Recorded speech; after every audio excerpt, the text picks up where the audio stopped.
Hello students, मैं सच्चिदानंद सिंह आप लोगों का मेरे चैनल पर स्वागत करता हूं।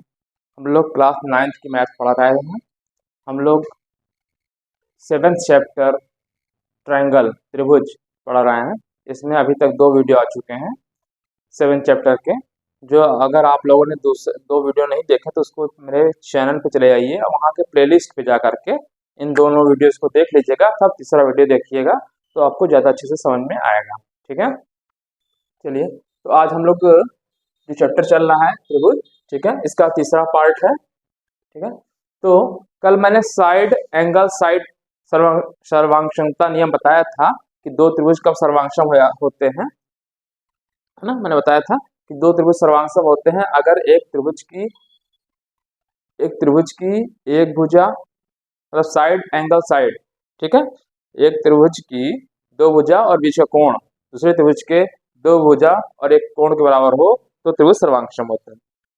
ठीक है, तो आज हम देख रहे हैं एंगल साइड एंगल सर्वांक्षमता नियम। मैंने लिख दिया है यहाँ पे, ठीक है, तो समझा दे रहा हूं आपको। देखिए, प्रमेय है जो प्रमेय है तो इसका मतलब इसको सिद्ध किया जा सकता है। ठीक है, इसको ये प्रमेय है, क्या है, एंगल साइड एंगल सर्वांक्षमता नियम। ठीक है, मतलब दो त्रिभुज सर्वांक्षम होते हैं यदि एक त्रिभुज के दो कोण और उनके अंतर्गत भुजा मतलब उनके बीच की भुजा दूसरे त्रिभुज के दो कोण और उनके अंतर्गत भुजा बीच की भुजा के बराबर हो। ठीक है, दो त्रिभुज कब सर्वांक्षम होंगे? ठीक है, कब होंगे? जब एक त्रिभुज के दो कोण देखिए, एक त्रिभुज ये मैंने बना दिया है, एक त्रिभुज ये, एक त्रिभुज ये, तो इसका कोण, ये कोण इस कोण के बराबर है। ठीक है, और ये इधर वाला कोण इधर वाले कोण के बराबर है। डबल से इधर वाले को डबल से दिखा दिया है ना, देखिए सी वाला और एफ वाला डबल से दिखा दिया है। और ये और फिर क्या, उनके अंतर्गत भुजा तो उसके बीच की भुजा ये है, उसको मैंने ऐसे डैश से कर दिया। ठीक है, तो ठीक है, समझ में आया। तो दो त्रिभुज सर्वांक्षम होते हैं यदि एक त्रिभुज के दो कोण ये दो कोण हो गए और उनके अंतर्गत भुजा दूसरे त्रिभुज के दो कोण के बराबर हो और उनके अंतर्गत भुजा के बराबर हो तो त्रिभुज सर्वांक्षम होता है। ठीक है, तो हमने मान लिया वही चीज, हमें दो त्रिभुज ए बी सी और डी ई एफ दिए हैं जिनमें कोण बी, जो एक कोण बी है, कोण ई के बराबर है। ठीक, और कोण सी कोण एफ के बराबर है, कोण सी बराबर कोण एफ, और बीसी बराबर ई एफ, ये बीसी जो भुजा है ये ई एफ के बराबर है। सिद्ध क्या करना है हमको? ए बी सी सर्वांक्षम होगा डी ई एफ के, ये सर्वांक्षम होगा, ये आपको सिद्ध करना है। ठीक है, तो इसके लिए दोनों त्रिभुज की सर्वांक्षमता के तीन स्थिति संभव हो सकती है कि अगर ए बी सी दिया हुआ है, दूसरा त्रिभुज ए बी सी जो दिया हुआ है, ठीक है, तो इसमें क्या है कि ए बी जो है, पहली कंडीशन ये हो सकती है कि ये ए बी बराबर डी दिया हो। देखिए आप क्वेश्चन में क्या है, दो भुजा और एक कोण, तो दो भुजा एक कोण तो है ही है। देखिए ये भुजा इस भुजा के बराबर, ये वाला इसके बराबर, देखिए लिखा है ना, angle B equal to E, angle B angle E. ठीक, और angle C equal to angle F, कोण सी इक्वल टू कोण एफ। ठीक, और बी सी बराबर एफ। तो पहली कंडीशन ये है कि अगर ये जो भुजा है ए बी ये बराबर इसके है, तीन कंडीशन हो सकती है। देखिए, एक ये इसके बराबर हो जाए, दूसरी कंडीशन हो सकती है कि ये वाली जो आपकी ये ए बी है ये थोड़ी बड़ी हो जाए, ये इससे बड़ी हो जाए, और तीसरी कंडीशन इससे छोटी हो सकती है। तीन कंडीशन हो सकती है। अभी मैंने माना कि जो ए बी है ये ईडी के बराबर, ए बी बराबर डी, मतलब ये ए बी की जो डिस्टेंस है ये डी के बराबर है। ठीक है, तो ये मैंने मान लिया ए बी बराबर डी, क्या माना है मैंने? ए बी बराबर डी भुजा मान लिया। अच्छा, कोण बी कोण ई के बराबर दिया ही है, पहले से दिया है, कोण बी बराबर कोण ई, कोण बी बराबर कोण ई। ठीक है, और तीसरी भुजा, ठीक है, तीसरी बी सी बराबर ई एफ, बी सी बराबर ई एफ। अच्छा, इन तीनों कंडीशन से क्या हो रहा है? भुजा साइड एंगल साइड आपने पढ़ा था अभी, इसके पहले जस्ट पहले बताया था इसके पहले वाले वीडियो में। ठीक है, साइड एंगल साइड, देखिए साइड हो गया, एंगल हो गया, साइड, अगर तीन चीज बराबर है तो क्या हो जाएंगे? सर्वांक्षम हो जाएगा किसके? A B C. भाई एक ट्रायंगल एबीसी की बात हो रही है ना, एबीसी और डी एफ में, तो ए बी सी सर्वांशम होगा DEF के। ठीक है, तो ये किस नियम से? Side angle side, side angle side, तो ये सर्वांशम हो गया पहली कंडीशन। ठीक है, तो ये तो प्रूफ हो गया। ठीक है, अब दूसरी कंडीशन ये हो सकती है कि जो आपका ये ए बी है, ये जो डी से बड़ा हो जाए, मतलब हो सकता है कि बड़ा हो ये, तो मैंने मान लिया। ठीक है, तो दूसरी कंडीशन में इसलिए लिख दिया, यदि ए बी, जो ए बी है ये डी से बड़ा है, डी से बड़ा है। ठीक है, अभी मैंने क्या माना, ए बी जो है, ये ए बी है, ये डी से बड़ा है। ठीक है, ये मतलब डी से बड़ा है, तो ये डी के बराबर हमने यहाँ पे ये पी बी खींच दिया। ठीक है, तो अगर ए बी जो है बड़ा है, इस DE से बड़ा है, तो AP, ठीक है, तो इसलिए AP पर एक बिंदु P, AP नहीं AB पे,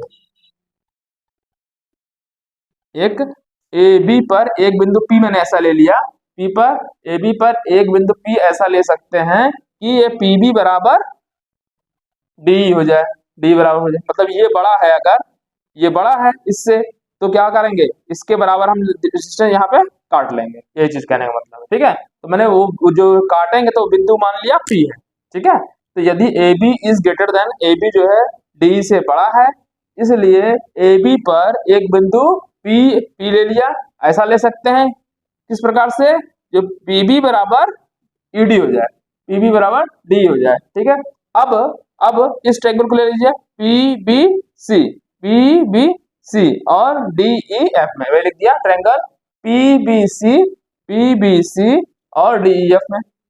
ठीक, अच्छा मैंने इसके बराबर तो ये खींचा है ना, इसी के बराबर तो मैंने ये खींचा है, तो इसका मतलब ये PB बराबर D, PB बराबर D, तो रचना मैंने कर दिया था, रचना किया ना, देखिए ये बड़ा था, इसके बराबर मैंने यहाँ पे खींचा था, बिंदु का नाम रख दिया P।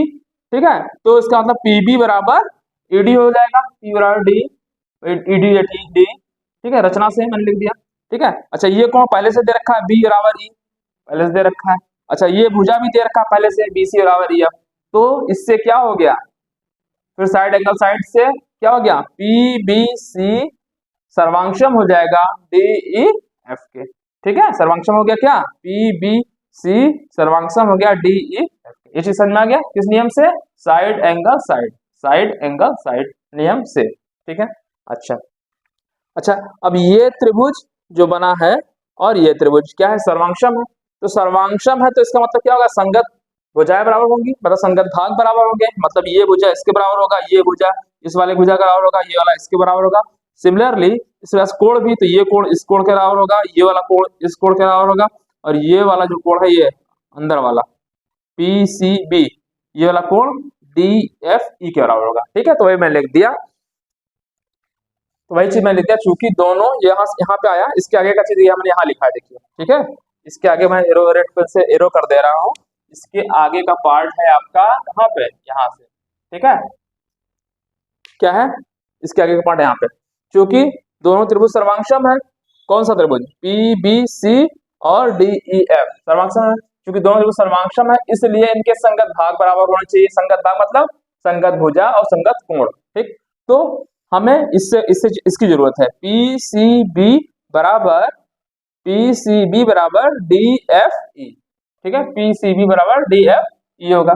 अच्छा पहले उसने, ठीक है, इस समझ में आ गया, मतलब ये वाला कोण देखिए PCB और DFE बराबर होगा। ठीक, और पहले से दे रखा है क्या, ACB, ये एंगल देखिए ACB, देखिए डबल लगाया है ना, DFE के पहले से दे रखा है, ACB और DFE के। ठीक है, देखिए पहले से ही दे रखा है, देखिए कहाँ पे दे रखा है, ये C एंगल बराबर F, C एंगल F, ये देखिए ACB से जो C है, ACB DFE पहले से दे रखा है ना।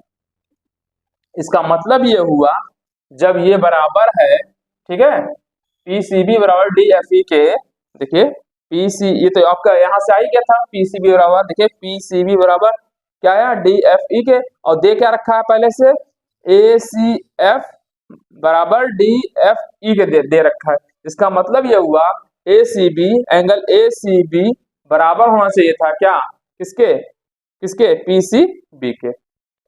देखिए समझा रहा हूँ, देखिए सर्वांक्षम आ गया, सर्वांक्षम आ गया तो इसका मतलब ये हुआ कि ये वाला कोण पी सी बी बराबर डी एफ ई के होगा, ठीक। और पहले से दे रखा है ये वाला एंगल पूरा पूरा दे रखा है, बराबर है A C F D F E बराबर पहले से दे रखा है, जबकि हमने माना था कि ये वाला बराबर आएगा, है ना।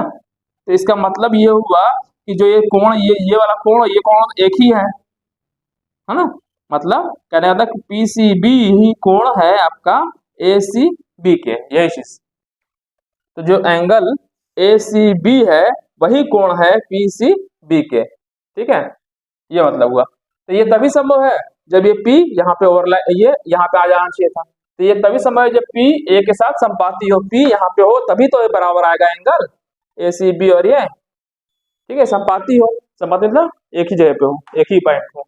इसलिए क्या हुआ, इसलिए इसका मतलब ये हुआ जो PB है वही आपका जो PB जो P सॉरी ये BA बी से ए की दूरी वो ED के बराबर, ठीक है। बस यही यहाँ पे देखिए थोड़ा सा पॉइंट समझिए, यही मेन पॉइंट है। कैसे समझाया हूँ, फिर से समझा दे रहा हूँ, एक बार देख लीजिए। यहाँ तक आप लोगों ने कर लिया था, कोई दिक्कत नहीं था। ये चीज आ गई कि PCB सर्वांक्षम हो गया था, PCB सर्वांक्षम हो गया DFE से, यहाँ सर्वांक्षम हो गया, तो सर्वांक्षम हो गया तो इसका मतलब यानी ये कोण PCB बराबर DFE के, ठीक है। यहाँ ये भी मैंने लिख दिया कोण, ठीक। और दिया क्या है पहले से ACB बराबर DFE, ये दे रखा है, ठीक है, ये कोण बराबर। तो इसका मतलब है कि जब ये कोण दे रखा है इस कोण के बराबर, तो इसका मतलब ये हुआ कि जो एंगल ACB है वही कोण होना चाहिए ये P जो यहाँ पे होना चाहिए था PCB के, ठीक है। या आपको देखिए इन दोनों पॉइंट से भी देख सकते हैं, देखिए ये PCB लिखा है बराबर DFE और यहाँ पे क्या है ACB बराबर DFE, तो DFE दोनों साइड बराबर है, इसका मतलब क्या हुआ ACB बराबर PCB के लिख दिया ना, ये चीज ऐसे समझ सकते हैं, ठीक है। मैंने देखिए देखिए राइट साइड में दोनों बराबर हैं तो ये लेफ्ट लेफ्ट बराबर होगा ना, तो ये चीज मैं लिख दी ACB बराबर PCB, ठीक है, ये समझ सकते हैं। अच्छा तो क्या लिखा है मतलब आया क्या ACB बराबर PCB, ACB बराबर PCB। बताइए ये कोण पूरा और ये वाला कोण कब बराबर होगा, जब ये वाला पॉइंट यही होगा तभी तो बराबर होगा दोनों कोण। भाई ये कोण देखिए यहाँ पे PCB और पूरा वाला यहाँ वाला बड़ा वाला देखिए ACB दोनों बराबर कब होगा, जब ये वाला पॉइंट यहाँ पे ओवरलाई कर जाए, संपाती हो जाए, एक ही पॉइंट हो, तो ही लिख दिया मैंने। परंतु यह तभी संभव है जब P A के साथ संपाती हो, P A के साथ संपाती हो तो एक ही पॉइंट हो, ठीक है। इसका मतलब ये हुआ कि ये BA बराबर P जब यहाँ पे आ गया तो BA बराबर ED आ गया, ED आ गया, इसलिए क्या हो गया ABC और DEF क्या हो गया सर्वांक्षम हो गया, ठीक है।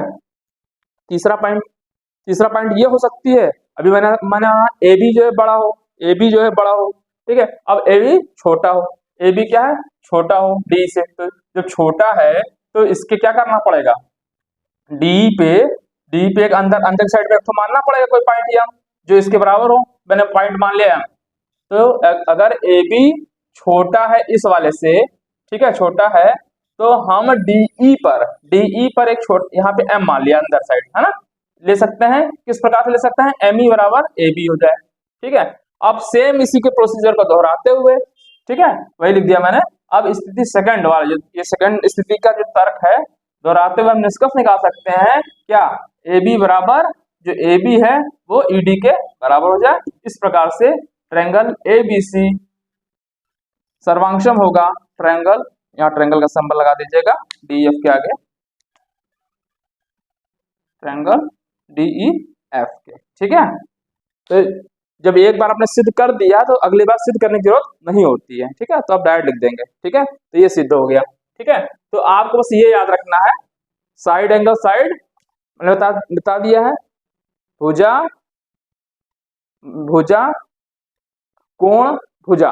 अब यहाँ पे मैंने बताया है कोण भुजा कोण AAS, ठीक है। देखिए साइड एंगल साइड बता ही चुके थे पहले से, और यहाँ पे हो गया एंगल साइड एंगल वाला भी सिद्ध हो गया, ठीक है। इसी नियम को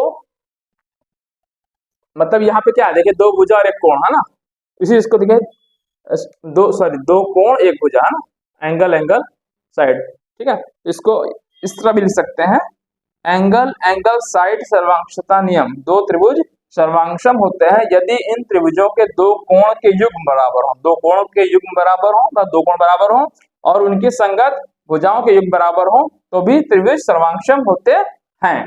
ठीक है, ठीक है। तो इसी से इसको जो ये चीज है इसी का नियम का यूज करके दो त्रिभुज एंगल एंगल साइड सर्वांक्षमता नियम भी बोलते हैं इसको। इसमें क्या होता है, दो त्रिभुज सर्वांक्षम होते हैं यदि इन त्रिभुजों के दो कोणों के युग्म बराबर हों और उनकी संगत भुजाओं के युग्म बराबर हों तो भी त्रिभुज सर्वांक्षम होते हैं। इसी पे बेस्ड मैं क्वेश्चन लिख दे रहा हूं, फिर करवाता हूं। ठीक है, क्वेश्चन लिख दे रहा हूं।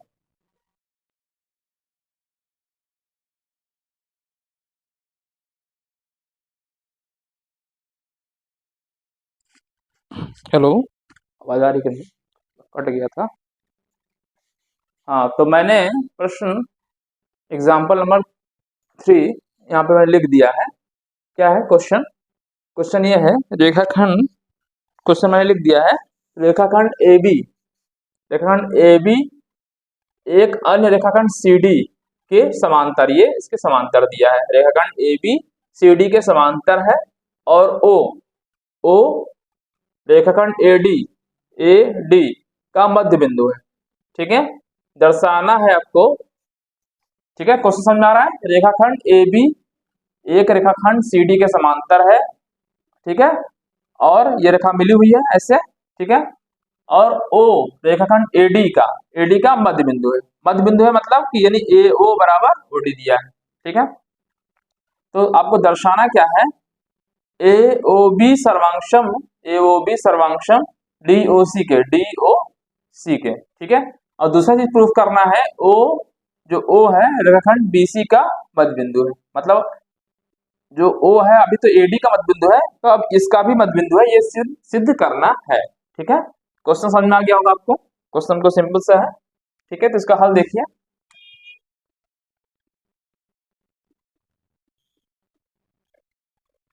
ठीक है, क्या सिद्ध करना है पहले आपको, ए ओ बी बराबर डी ओ सी। तो ले लीजिए ट्रायंगल ए ओ बी और डी ओ सी में। ठीक है, तो ले लीजिए triangle A O triangle A O B और ट्रायंगल डी ओ सी में। ठीक है, तो ए ट्रायंगल मैंने कौन सा लिया है, ए ओ बी और डी ओ सी में। ठीक है, ले लिया। अब जो चीज दिया हुआ है वो लिख दीजिए पहले आप। ठीक है, क्या दिया हुआ है, ट्रायंगल ए ओ बी में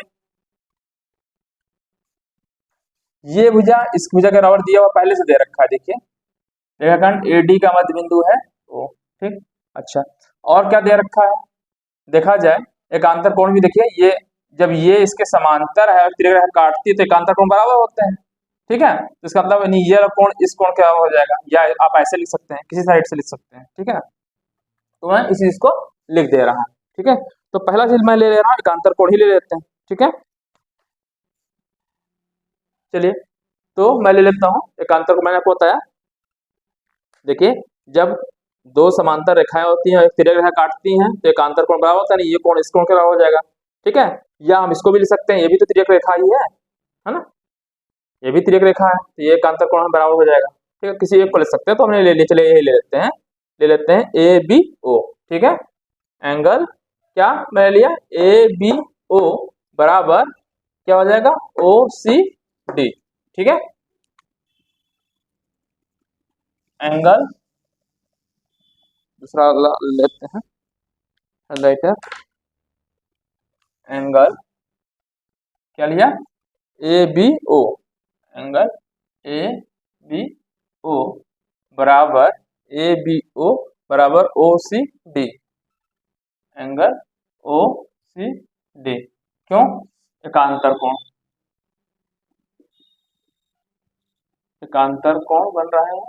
क्यों, कैसे बन रहा है एकांतर कोण, सी डी समांतर है ए बी के और तिर्यक रेखा काटती है, लिख सकते हैं।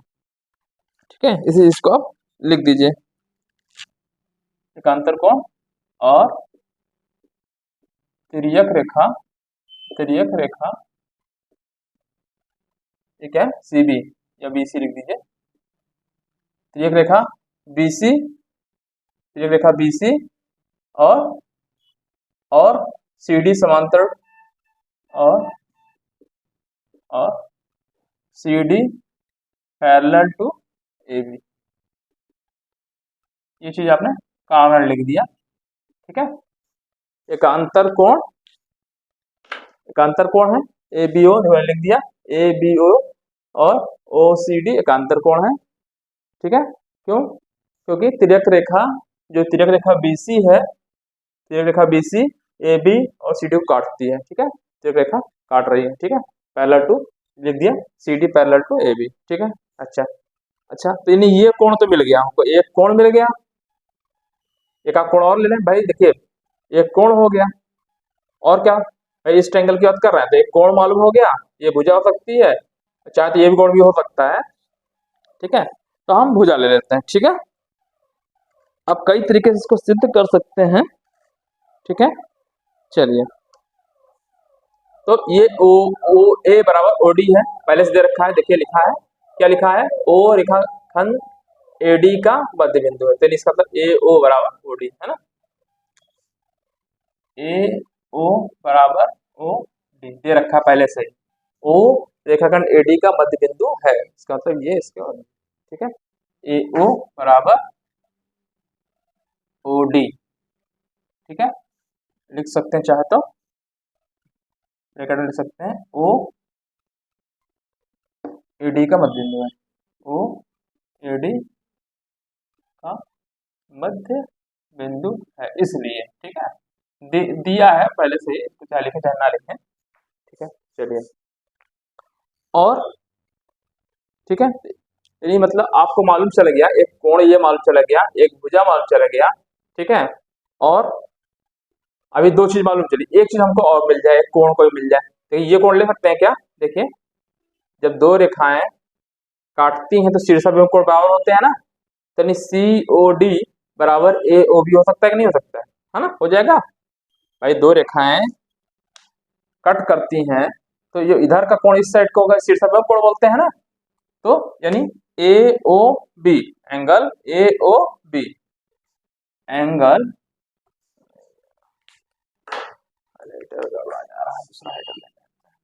Angle A O B, angle A O B बराबर angle C O D, C O D, ठीक है, बराबर होगा, क्यों, शीर्षाभिमुख कोण, शीर्षाभिमुख,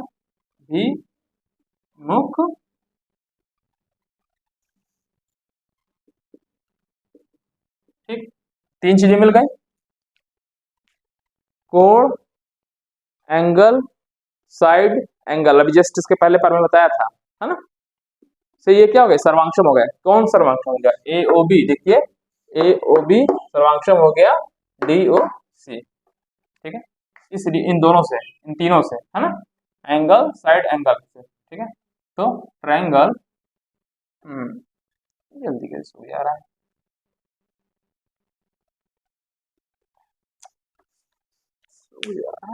इंक डाले थे,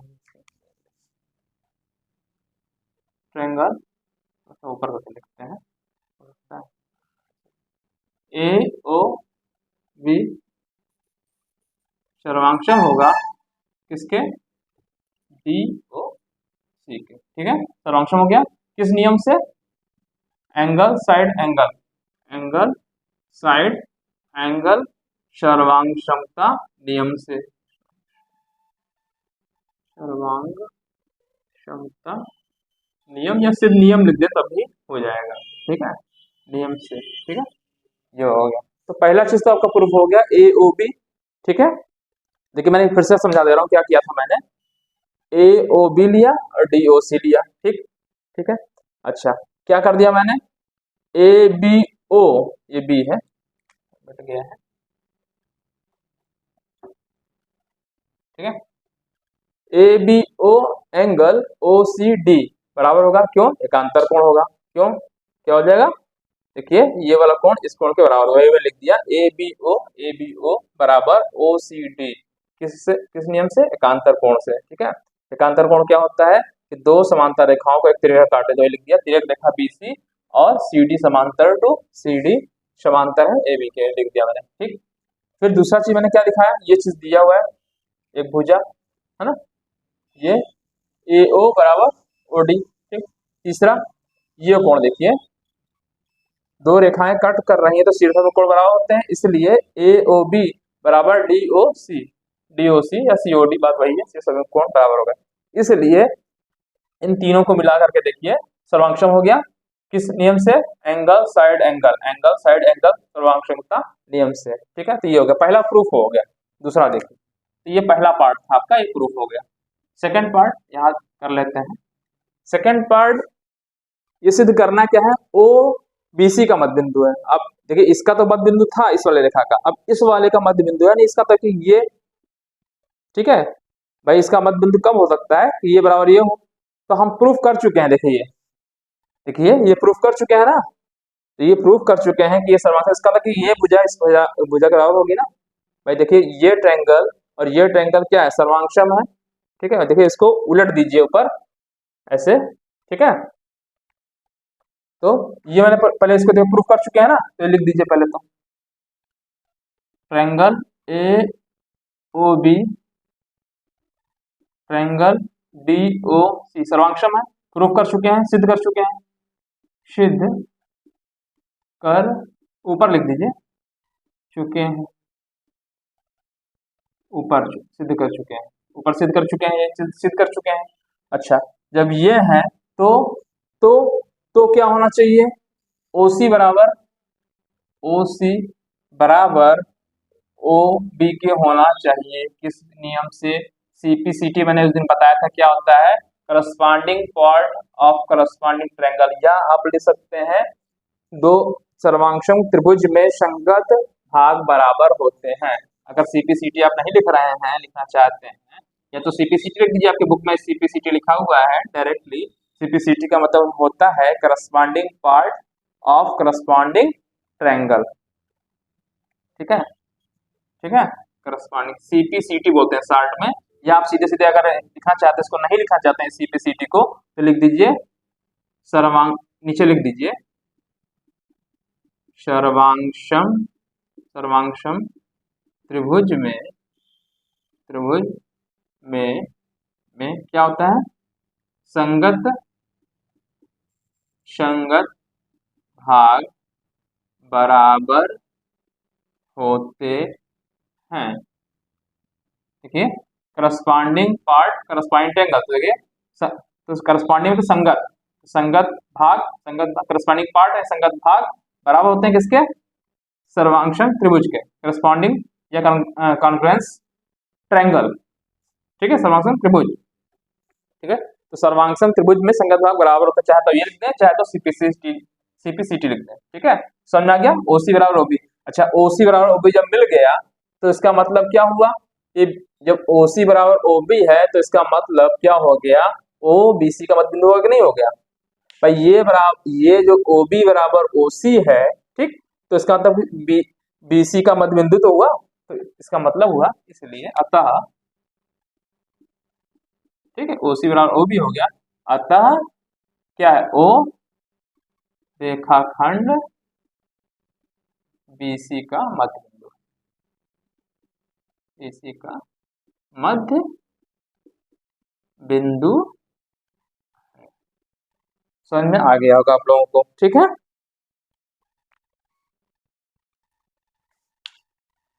ठीक, तो क्वेश्चन आपको समझ में आ गया भाई। देखिए ये प्रूफ तो हो ही गया था, AOB, देखिए AOB और DOC, देखिए ध्यान रखिएगा यहाँ पे, ये चीज बहुत ध्यान रखने वाली चीज है कि क्या क्या मैंने लिखा है। AOB देखिए A है, और यहाँ पे देखिए D से शुरू है, DOC मतलब DOC। देखिए अब मैंने कैसे बराबर किया, क्या क्या ये OC लिखा है तो यहाँ पे OB होगा, ये ध्यान रखिएगा। और यहाँ पे क्या AO है तो DO है, देखिए AO है तो DO। ठीक, ऐसा नहीं कि ये इसके बराबर कर देंगे, गड़बड़ा जाएगा, ध्यान रखिएगा ये चीज। ये कोण इस कोण के बराबर, ठीक ठीक है, समझ में आ रहा है? इसका बहुत ध्यान रखिएगा, नहीं तो क्वेश्चन का बिल्कुल 1 मिनट में क्वेश्चन गलत हो जाएगा। जब ये सर्वांक्षम हो गया, यानी क्या, DOC, मतलब डी यहां शुरू हो रहा है, DOC, ये नहीं कि COD, DOC सर्वांक्षम है किसके, किसके, AOB के, ठीक है। तो इसलिए आपका OC बराबर OB हो गया, ठीक है। तो सर्वांक्षम त्रिभुज में संगत बाहु बराबर होते हैं, अतः O रेखाखंड BC का मध्य बिंदु है, ठीक है। तो आज के लिए सिर्फ इतना ही, ठीक है। नेक्स्ट पार्ट में हम प्रश्नावली एक्सरसाइज 7 पॉइंट जो भी है 2 या 3 7.1 है, 7.1 के क्वेश्चन को सॉल्व करेंगे, ठीक है। तो आज मैंने पढ़ाया, इस पे मैंने जो थ्योरम पढ़ाई पर मैं पढ़ाया उस पे बेस्ड एक क्वेश्चन कराया, ठीक है। अब हम लोग प्रश्नावली अगले वीडियो मतलब 7.1 के क्वेश्चंस को सॉल्व करेंगे, ठीक है। आप लोग वीडियो तो देख रहे हैं लेकिन इसको आप लोग शेयर नहीं कर रहे हैं, सब्सक्राइब नहीं कर रहे हैं हमारे वीडियो को, तो कम से कम चैनल को सब्सक्राइब करिए, अपने दोस्तों से भी सब्सक्रिप्शन के लिए उसे बोलिए कि सब्सक्राइब करें उसको, ठीक है। और वीडियो को आप लोग लाइक जरूर कर दिया करें, ठीक है। और कुछ पूछना हो तो कमेंट कर दिया करिए, कि जब मेरे टाइम मिलेगा तो मैं उसको जो है कमेंट्स को देख लूंगा, और कुछ पढ़ना चाहते हैं या कुछ पूछना चाहते हैं तो कमेंट लिख दिया करिए, तो फिर हम उसको जब भी मेरा टाइम रहेगा उसको मैं क्वेश्चंस को देख लूंगा, आपके कमेंट्स को देख लूंगा, ठीक है। तो आज के लिए इतना ही, थैंक यू, धन्यवाद।